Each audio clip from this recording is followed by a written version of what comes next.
नमस्कार मित्रांनो, आज खूप दिवसांनी आपल्या चॅनेलवर व्हिडिओ टाकत आहे. पण दरवेळेस आपला हळदीचा व्हिडिओ असतो, यावेळेस आपण आपल्या ऊसाचा व्हिडिओ टाकणार आहे. हा ऊस जो आपण पाहतोय हा गेल्या वर्षी आमची हळद होती. इथं हळद काढून तिथं कांदे लावले आणि कांद्यामध्ये ऊस लावला होता. हा ऊस साधारण 7 महिन्याचा झालेला आहे. तर कड दाबण्याचं काम चालू आहे अशा पद्धतीने पाण्यामध्ये.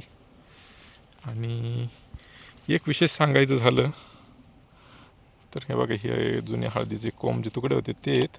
म्हणजे विशेष ते नाही आहे, विशेष असं आहे की कांदे काढल्यानंतर आपण जी भर लावली ऊसाला ती बिगर खताची लावली आणि ड्रोनद्वारे आपण दर महिन्याला काही ना काही वेगवेगळी फवारणी घेत असतोय आणि पाण्यातून जीवाणू वगैरे सोडत असतोय.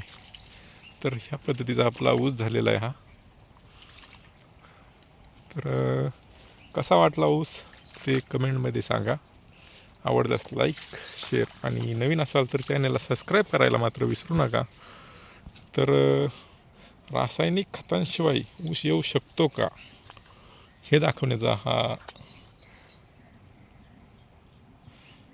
प्रयत्न आहे. तर ह्या पद्धतीचा आपला ऊस तयार झालेला आहे.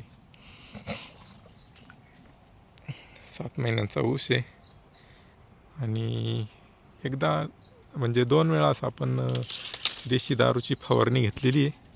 19-19 गोमतर असं वेगवेगळं घेतलेलं आहे आपण.